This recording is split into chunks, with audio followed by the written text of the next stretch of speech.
Casos sin resolver. Brittany Drexel desapareció el 25 de abril de 2009. Cuando una persona desaparece sin dejar rastro, suele haber información crítica escondida en las palabras y acciones de los días antes de desaparecer. El lugar donde fue vista por última vez podría dar pistas sobre qué le pasó.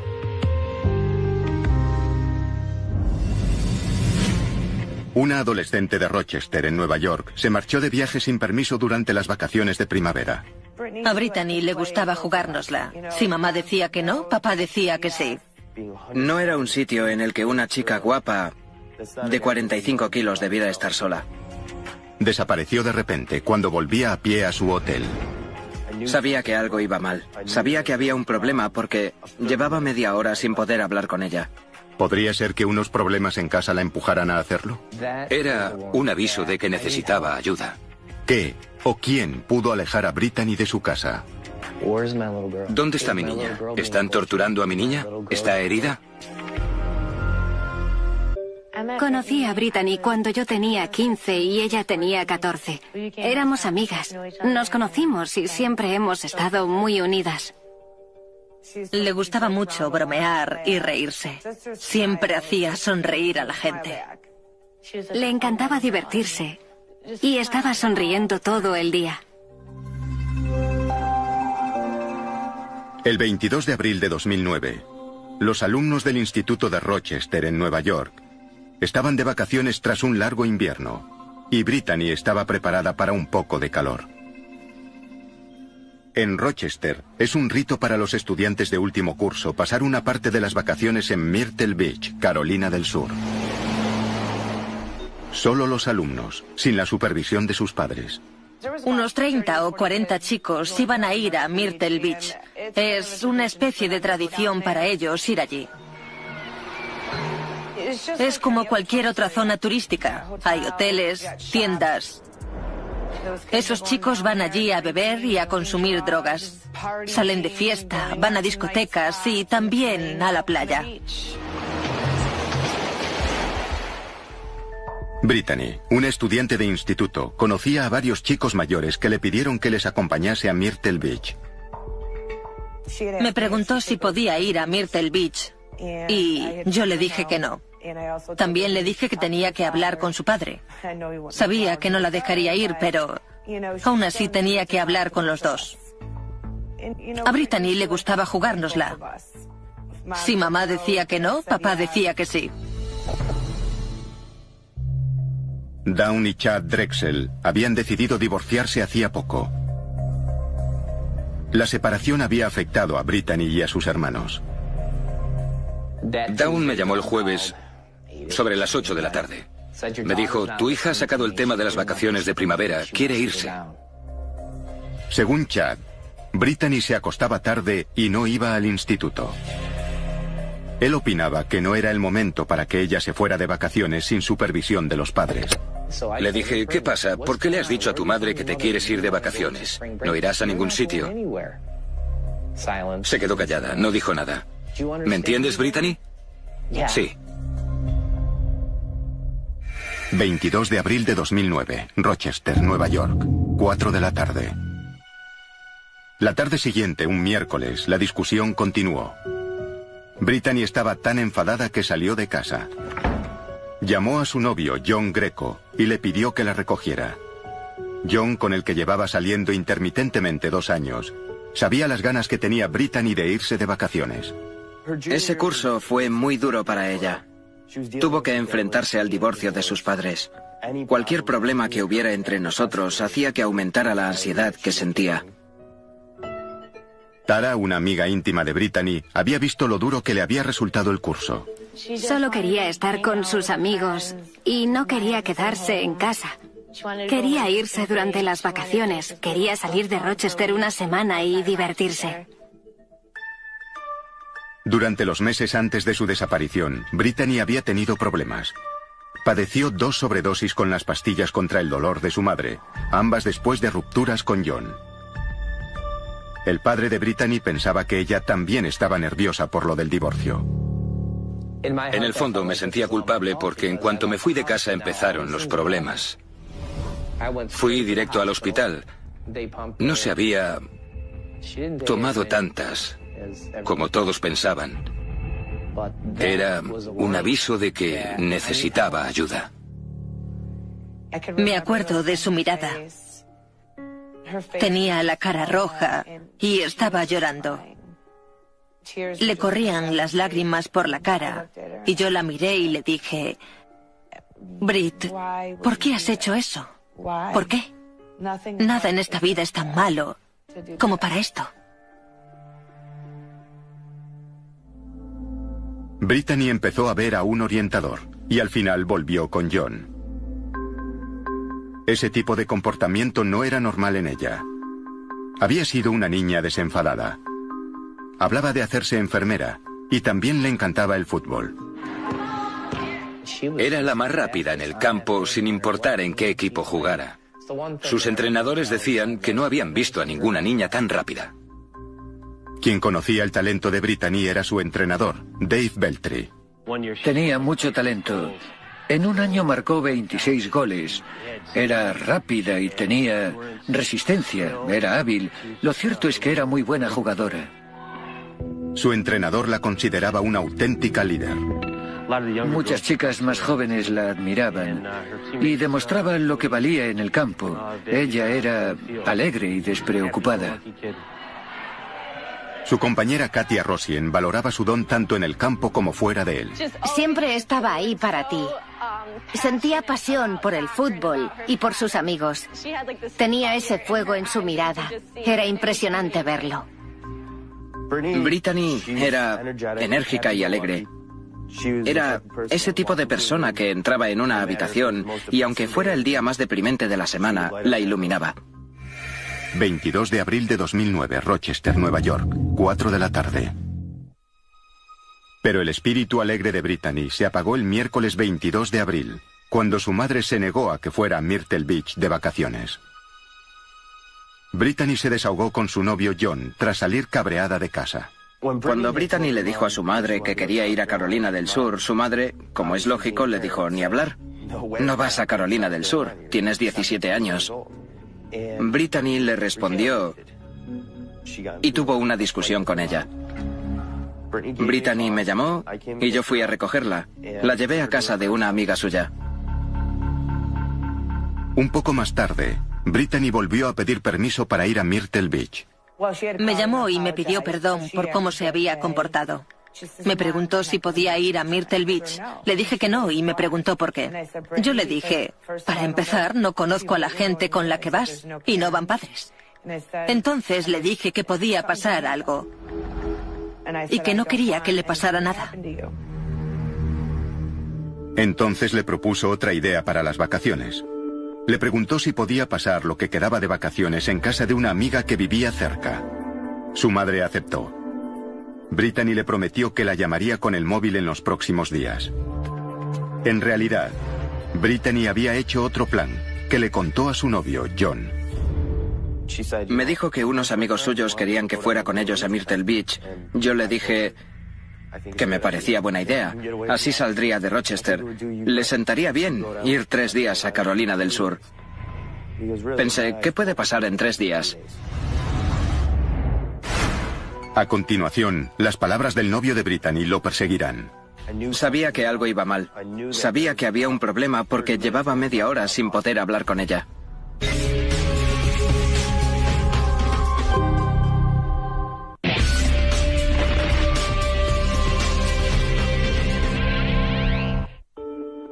Unos días antes de que Brittany Drexel desapareciera, había discutido con su madre, Dawn, que se había negado a dejarla ir de vacaciones a Myrtle Beach, en Carolina del Sur.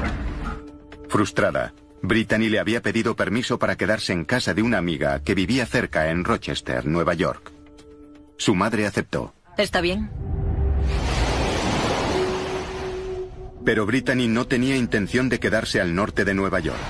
Había decidido ir a Myrtle Beach, Carolina del Sur. Un viaje de 14 horas a través de 6 estados. Visitó a su novio en el trabajo antes de irse. Es un recuerdo muy duro para mí. Porque en el fondo tenía ese presentimiento, como cualquier persona que se despide de alguien por un tiempo. Pensé, ¿y si es la última vez que la veo? ¿Y si le ocurre algo? Aparté esos pensamientos y me dije que solo eran 3 días.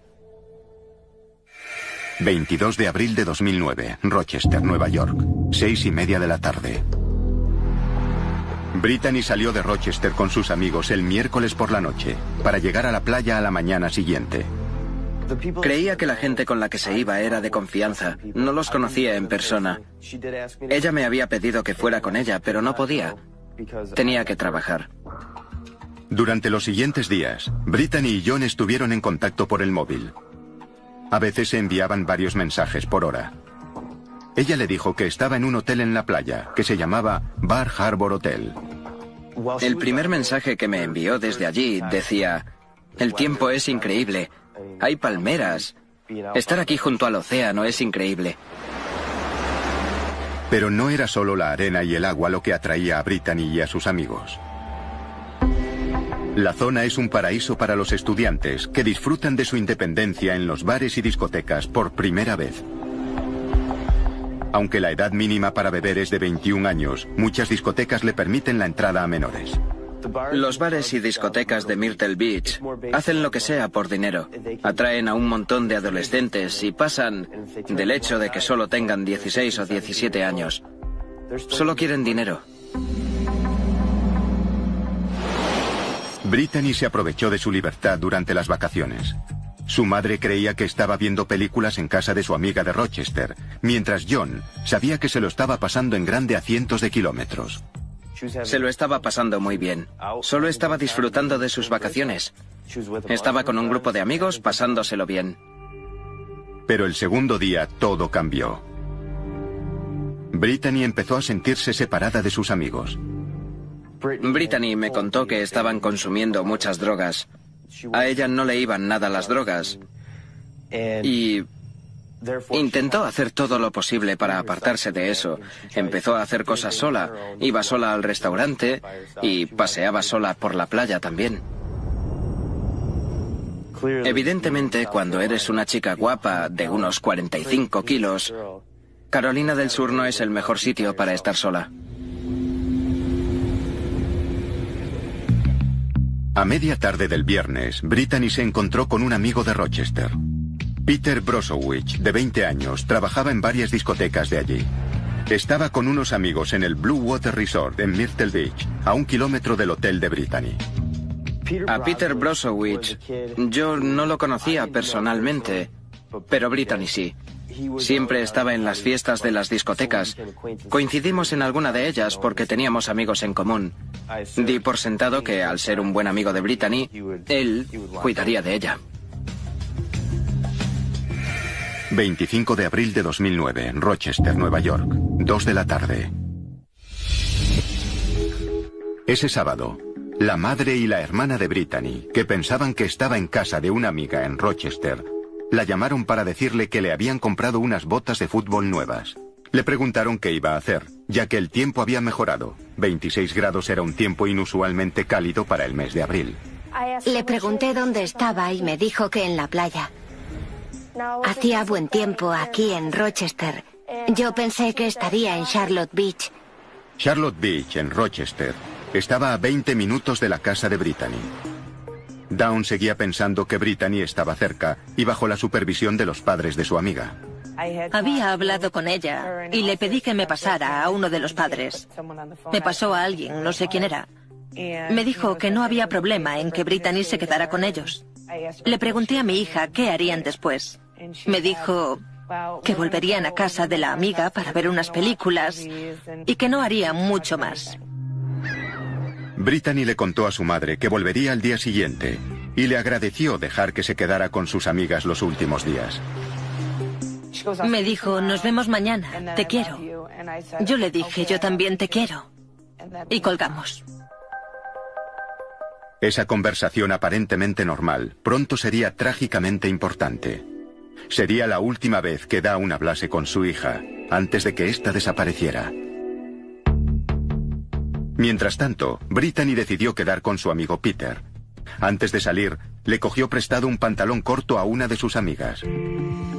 Sobre las 8, Brittany le mandó un mensaje a John diciendo que había quedado con Peter en el Blue Water Resort. Le repitió que lo estaba pasando fatal y que se alegraba de volver a casa al día siguiente. Odiaba estar allí y no le gustaba la gente con la que había ido. Poco después de llegar al Blue Water Resort, Brittany recibió un mensaje de su amiga, pidiéndole los pantalones porque los quería usar esa noche. Molesta, Brittany le dijo a Peter que volvería a pie a su hotel, que estaba a 1,5 kilómetros. Le envió un mensaje a John al salir. Me puso que deseaba volver a casa, que tenía ganas de verme y que estaba muy enfadada con todos ellos. Yo le dije que se lo pasara bien, que se relajara, que era su última noche y debía disfrutarla, que tenía que aprovechar antes de volver a casa y al instituto. Brittany y John se enviaron mensajes cuando ella estaba saliendo del Blue Water Resort. Entonces pasó algo extraño. Ella dejó de responderle. 25 de abril de 2009, Rochester, Nueva York, 9 de la noche. Noté algo extraño a los 10 o 20 minutos. A la media hora, empecé a preocuparme de verdad. Brittany y yo hablábamos por teléfono cada 10 minutos. Sabía que algo iba mal, sabía que había un problema, porque llevaba media hora sin hablar con ella. 1 hora más tarde, John estaba preocupado. Amenazó con contarle la verdad a su madre sobre dónde estaba en realidad, si no le contestaba. Llamé a Brittany y no me contestó. Le envié un mensaje y le dije que si no se ponía en contacto conmigo, llamaría a su madre y le contaría toda la verdad, que estaba en Carolina del Sur y todo eso. Pasaron unos minutos y no contestó al mensaje ni me llamó. Mientras tanto, Dawn Drexel, la madre de Brittany, acababa de volver a casa después de cenar con unos amigos, cuando recibió la llamada de John. Su madre dijo que la mataría. Me dijo que era imposible que la engañara así y que se hubiera ido sin decirle nada. Al principio estaba muy enfadada, como cualquier madre que se enterara de que su hija estaba tan lejos. No fui consciente hasta que me empezó a calar al pensar en ello. Me dio un vuelco el corazón. Vamos, ¿qué quería decir con que no encontraba a mi hija? Entonces me puse histérica. Justo después de que Dawn le colgara el teléfono, intentó ponerse en contacto con Brittany. Al principio, cuando le mandamos mensajes y la llamamos esa noche, sonaba y sonaba. Después, saltaba directamente el contestador. Cuando salí de trabajar, a las 11 de la noche, subí al coche y me fui directo a casa de Brittany. Y cuando entré en la casa, todos estaban sentados junto a la mesa. Yo me senté y les expliqué lo que había pasado. Dawn llamó a la policía de Rochester, pero no podían hacer demasiado desde allí. John llamó a un amigo de Brittany en Carolina del Norte, que se dirigió a Myrtle Beach para denunciar la desaparición a la policía. Mientras tanto, amigos y familiares intentaron localizarla con el móvil, pero todas las llamadas pasaban directamente al buzón de voz. Al día siguiente, la madre, su novio, los abuelos y 2 amigos se dirigieron a Myrtle Beach para buscarla, mientras su padre, Chad, se quedó con sus hermanos. Yo estaba conduciendo hacia Myrtle Beach y no podía dejar de pensar, ¿cómo ha podido pasarle a mi hija? ¿Dónde está? ¿Conseguiré encontrarla? A continuación, los agentes consiguen una pista en la grabación de una cámara de seguridad que podría ayudarles a encontrarla.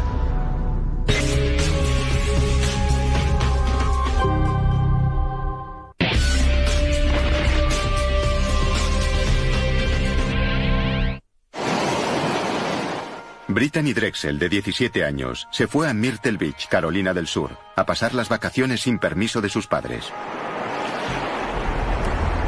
Sobre las 9 de la noche del sábado 25 de abril, ella volvía a pie a su hotel mientras se mensajeaba con su novio, John, cuando de pronto dejó de contestarle. Nadie volvió a ver a Brittany.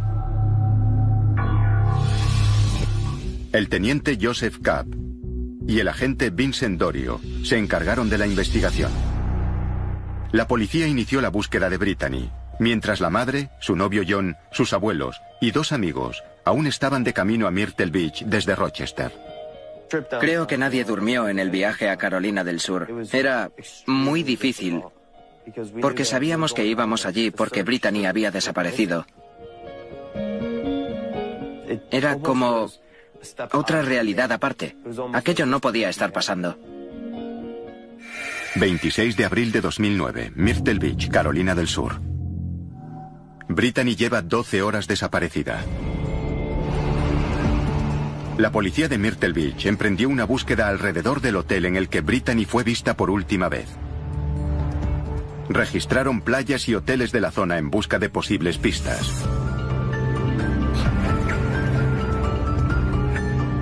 Los agentes encontraron a los amigos con los que Brittany había hecho el viaje. Estos dijeron que no habían conseguido hablar con ella desde la desaparición y que no tenían ni idea de dónde podría estar.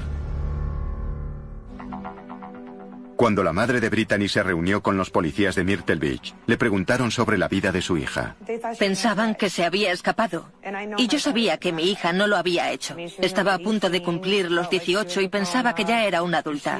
Había mirado varias universidades y cosas así. No hay indicios de que hubiera estado bebiendo ni nada mientras estuvo aquí. Quería a sus hermanos, los adoraba. Nunca los abandonaría. Jamás les dejaría de manera voluntaria. Al día siguiente, tras el último contacto de Brittany con su novio, la policía cree que cerrará el caso rápidamente, como en otros muchos casos de desapariciones similares. Suele pasar con jóvenes. Se van a la playa y charlan. Normalmente pierden la noción del tiempo. 27 de abril de 2009, Myrtle Beach, Carolina del Sur. Los encargados del caso empezaron a seguir pistas. Peter Brozowicz, el joven al que Brittany había ido a ver la noche anterior, había salido de la ciudad a eso de las 2 de la madrugada. 5 horas después de la desaparición. Parecía que habían salido rápidamente esa noche.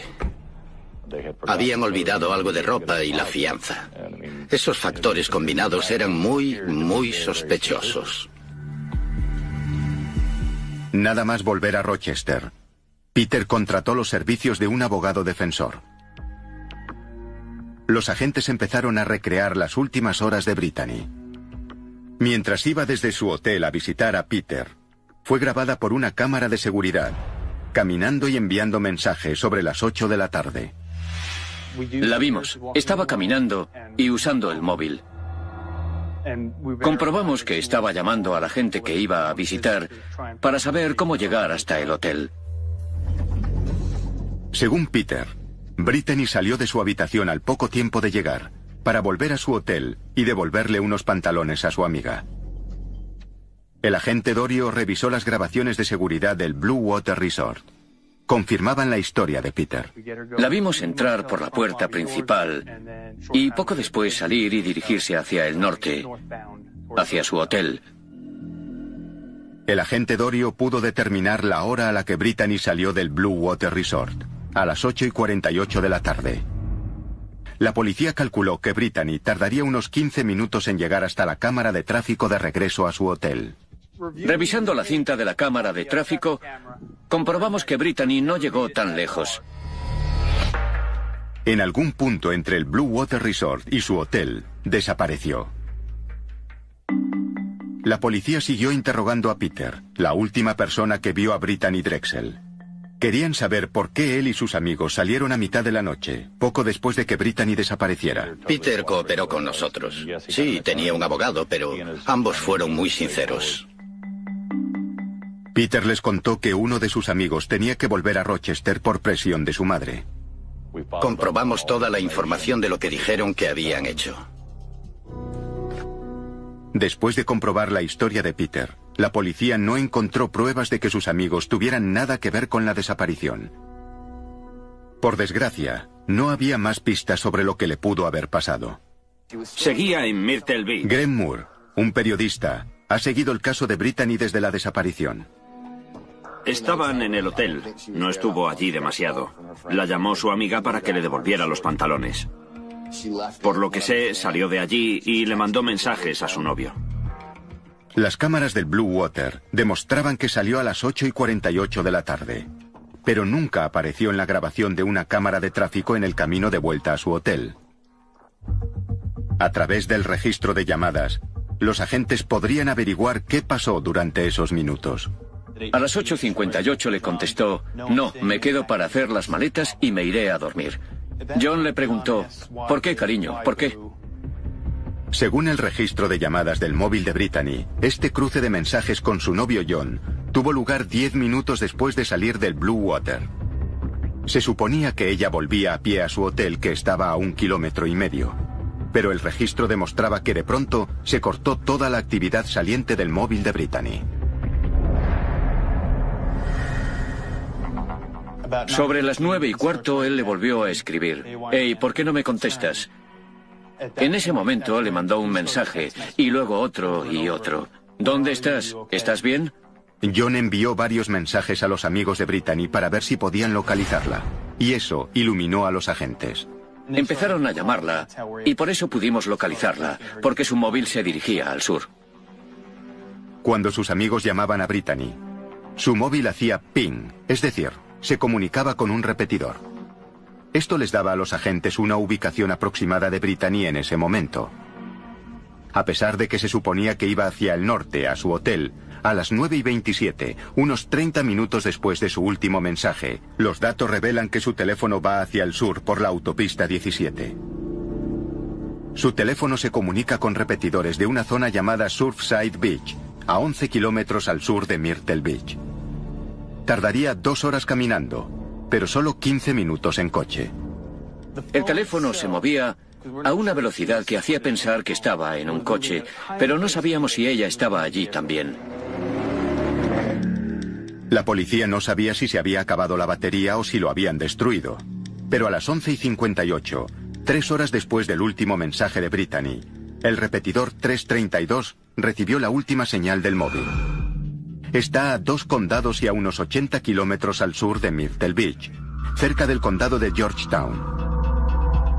Si nos fijamos en la línea temporal, podemos decir que el teléfono recorrió 80 kilómetros en poco tiempo. No se estaba dando un paseo nocturno. El móvil iba directo al condado de Georgetown. La zona estaba cerca del río Santee, junto al embarcadero de Paul Yard. Era una zona rural aislada. No es una zona muy concurrida, está en medio de la nada. Los únicos que la conocen son pescadores y puede que los lugareños que viven al otro lado del río. Una joven de Rochester no acaba en el embarcadero de Paul Yard durante sus vacaciones por casualidad. Esta es una zona muy rural y está rodeada de agua. La policía de Myrtle Beach centró su búsqueda en la zona cubierta por el repetidor 332. Estamos en el radio del repetidor. Tiene 6 kilómetros de ancho y 8 de largo. Los miembros del servicio de rescate salieron de aquí y se desplegaron hacia otras zonas. El terreno en esa zona es notoriamente amenazador. Hay aligátores en el río, jabalíes, muchas serpientes y también insectos. No es una zona muy acogedora para nadie. Nadie imagina las condiciones en las que trabajaban los servicios de rescate. Había moscas del tamaño de pelotas de golf, mucho calor, mucha humedad, mucho matorral denso y muchos animales peligrosos. Después de que los servicios de rescate llevaran a cabo una búsqueda sin resultados, la policía trabajó conjuntamente con otros servicios para aunar esfuerzos. Por el recorrido del teléfono pasamos por los condados de Horry, Georgetown y Charleston. Había 3 cuerpos de seguridad distintos trabajando juntos.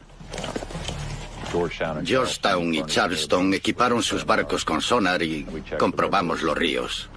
El condado de Charleston también tenía un helicóptero. Hicieron una gran búsqueda. Pasaban cada 20 minutos con sus quads para espantar a los alligators para que pudieran pasar los perros. Había personas armadas y con perros por los jabalíes. Era muy peligroso. Mientras peinaban la zona, Dawn y otros conocidos mantenían la esperanza de tener alguna señal de Brittany. Tenía un montón de preguntas en la cabeza. Era lo más horrible que puedes pasar como madre. Fueron días intensos y largos. Cubrieron mucho terreno. Al principio tenían mucha esperanza de que encontrarían algo. Fue una semana de búsqueda muy intensa. Había centenares de voluntarios buscando el móvil o cualquier señal de Brittany. Llamaron a Mónica Kayson, directora de un centro para personas desaparecidas, que reúne a voluntarios para ayudar a familias en búsquedas. Ayudamos los 11 primeros días tras la desaparición de Brittany. Buscamos desde el alba hasta la noche, en todas las zonas donde era probable que alguien pudiera entrar, como caminos de tierra o sendas donde no vivía nadie. Las autoridades sabían que la fauna reducía las posibilidades de supervivencia de Brittany. Era urgente que llegáramos antes de que lo hicieran los animales. Siempre hay esperanza. Pero también contábamos con varios perros entrenados en la búsqueda de cadáveres. Mientras llevaban a cabo la búsqueda, me dijeron, si está en esta zona, es posible que se la hayan comido en 6 horas. Todo aquello me hizo pensar que no estaba viva. Y eso me asustó aún más. Estaba desesperada. Nunca se te ocurre pensar que se muera antes tu hijo que tú. Los equipos de rescate no encontraron a Brittany. Los agentes siguieron peinando la zona y buscando pistas, mientras familiares y amigos volvían a Rochester. Volver sin Brittany fue muy difícil. Cuando llegué, vino su hermano pequeño a mi casa y me preguntó, pensaba que ibas a traerla a casa. Le miré y le dije, lo siento, no ha venido conmigo. Su hermano y su hermana me preguntaron, ¿dónde está? ¿Por qué no está contigo? Como eran tan pequeños, era difícil poder responderles. Cuando volví a casa, subí a mi cuarto y vi sus fotos. Tenía toda su ropa plegada sobre mi cama. Observé todas sus cosas y recordé que no lo estaba soñando, ni lo había imaginado. Brittany había desaparecido. ¿Dónde está mi niña? ¿Están torturando a mi pequeña? ¿Está herida o ha muerto?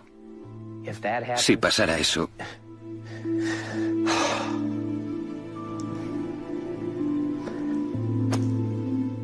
¿Cómo se lo explico a los pequeños? ¿Cómo? Les digo que papá los mantendrá a salvo. ¿Cómo lo hago? Solo puedo decirles que estaré allí para ellos. No los dejaré nunca.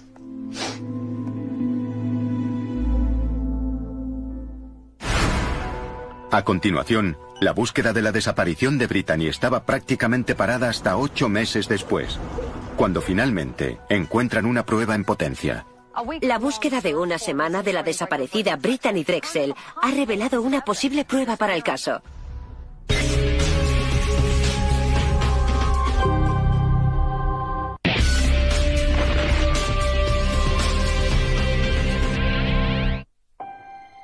Han pasado 8 meses desde que Brittany Drexel desapareciera durante las vacaciones de primavera en Myrtle Beach, Carolina del Sur. La policía no tenía pruebas para el caso. Finalmente, a mediados de diciembre, los agentes reciben una pista. Les forzó a buscar en una zona donde habían ubicado previamente el móvil de Brittany. Registraron las orillas del río Santee, rodeadas de pantanos y alligators. Desde Georgetown nos pidieron que buscáramos en una zona a la que había llevado una pista. Fuimos y durante nuestra búsqueda habían encontrado sus gafas de sol. Peinando la zona, las autoridades encuentran una pista intrigante. unas gafas de sol que podrían ser de Brittany en la orilla embarrada del río Santee. El segundo día de la búsqueda, un hombre y su mujer iban en un barco, anclaron en la orilla para buscar leña para hacer fuego y encontraron unas gafas de sol. Habían visto las noticias la noche anterior y sabían que buscaban a una chica desaparecida. Pensaron que era un lugar extraño para encontrar esas gafas, ya que estaba bastante apartado de la orilla. La policía tuvo muchas esperanzas con eso. La madre de Brittany quería creer que eran las gafas de sol de su hija. Vi cómo eran las gafas y le habían regalado unas así por su cumpleaños. Otros desconfiaban que fuesen de Brittany. No las reconocí. Eso no significa que no se las pudiera comprar allí. Habían pasado meses y meses desde que desapareció. Así que, ¿por qué habían aparecido esas gafas de sol que no estaban cubiertas de barro o desgastadas por el tiempo o el roce de ramas y hojas? Podrían ser de algún excursionista al que se le habían caído. ¡Vamos! Como las gafas habían aparecido a unos kilómetros de donde habían seguido buscando, la gente cercana al caso se preguntó si el hecho de que hubiera aparecido una prueba no era algo calculado. Las pudo haber colocado alguien que quizá tuviera problemas con la justicia y que quisiera alejar la búsqueda de su propiedad a otra zona alejada de allí. ¿Querían que las encontráramos? Estoy segura de que si alguien las dejó allí, era para que las encontráramos. Se enviaron las gafas a los forenses para su análisis. Las analizaron para ver si podían sacar ADN y compararlo. Por lo que contaron, no había ADN en las gafas. Esa pista no llevaba a ningún sitio a la familia de Brittany. 9 de abril de 2010, Myrtle Beach, Carolina del Sur. A principios de abril, a pocas semanas del primer aniversario de la desaparición de Brittany, la policía anuncia que tiene 3 o 4 sospechosos en el caso. Tenía una corazonada sobre las personas que teníamos en el punto de mira. Quedaba algún cabo por atar, pero todas las pistas apuntaban a ciertas personas. Los agentes no revelaron más información, aunque sí dijeron que ya no consideraban el caso como una desaparición, sino como un homicidio. Aún así, el agente Dorio necesitaba más pruebas para acusar a alguien. Era una cuestión de tiempo antes de poder unirlo todo y decir, sí, hemos hecho una detención. Mientras los agentes seguían investigando, Dawn Drexel estaba convencida de que su hija había sido secuestrada. Creo que Brittany está viva y alguien la retiene contra su voluntad. He oído mucho sobre el tráfico de personas. Cualquiera puede ser traficante. Podría ser alguien conocido o del que te haces amigo. Podría ser alguien que te promete una carrera como modelo o una gran cantidad de dinero o algo así. Si conoces a Brittany, si la conoces bien, tienes que cuidarla. No puedes dejar que vaya sola porque siempre piensa que no le pasará nada.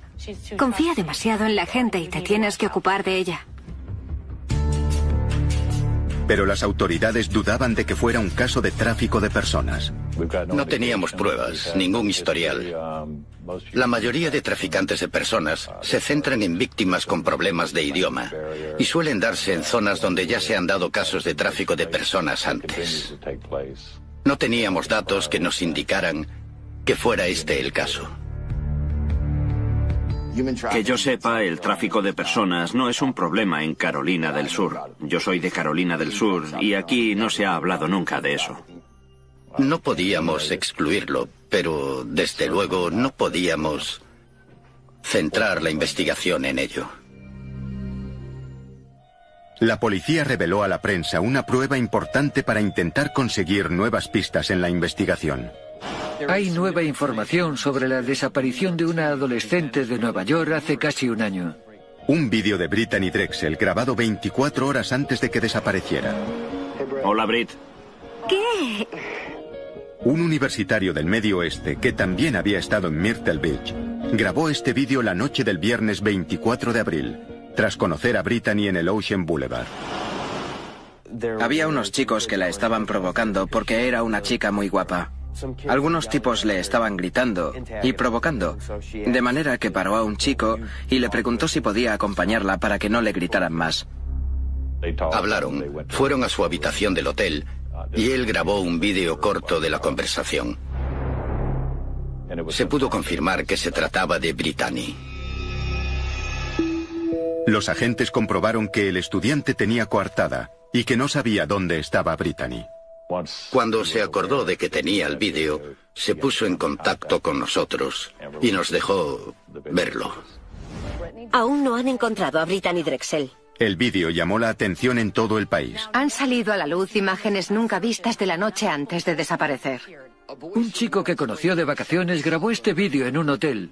Desgraciadamente, no había nada que permitiera detener a alguien. Los seres queridos de Brittany intentaban darle un sentido a su desaparición. Intentaron seguir con sus vidas, sin poder olvidarla.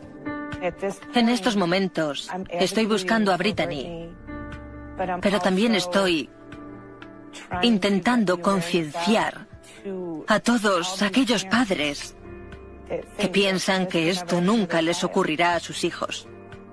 Los adolescentes se creen invencibles y que no les puede pasar a ellos. Pero los padres tienen que saber qué pasa todo el tiempo y tienen que ser conscientes. Estoy estudiando criminalística porque quiero ayudar a encontrar a chicas desaparecidas y quiero ser la persona que pueda coger al culpable. Y voy a intentar ser la mejor para poder ser la que haga valer la justicia a esas familias. La familia y los amigos de Brittany no han perdido la esperanza de saber de ella algún día. Era el núcleo del equipo. Éramos como hermanas, sobre todo Brit y yo. Hemos estado la una para la otra siempre, tanto en los momentos buenos como en los malos. Duele mucho, es como si hubiera desaparecido un miembro de tu familia. Es el sentimiento más insoportable que me puedo imaginar. Hasta se me revuelve el estómago. No tengo palabras para expresar lo horrible que es esto. Es horroroso. El misterio de la desaparición de Brittany ha dejado a sus seres queridos buscando pistas. Seguro que alguien vio algo cuando salió de su hotel.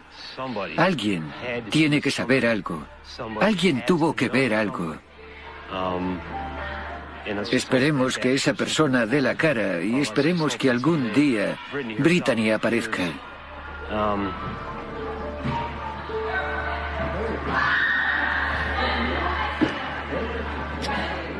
Sí, es duro. Esperemos que pueda volver al campo, es todo. La echamos de menos en el alma y queremos que vuelva a casa. Claro que es mi pequeña, pero esto no es por mí, es por su hermano y su hermana. La necesitan. Todos la necesitamos, pero sobre todo ellos. Queremos que Brit vuelva a casa. Queremos que vuelva. La echo mucho de menos. No sabemos qué pasó cuando salió de ese hotel y caminó por aquella avenida. ¿La estaba siguiendo alguien? ¿Había alguien que quería hacerle daño? No saberlo es lo más horrible.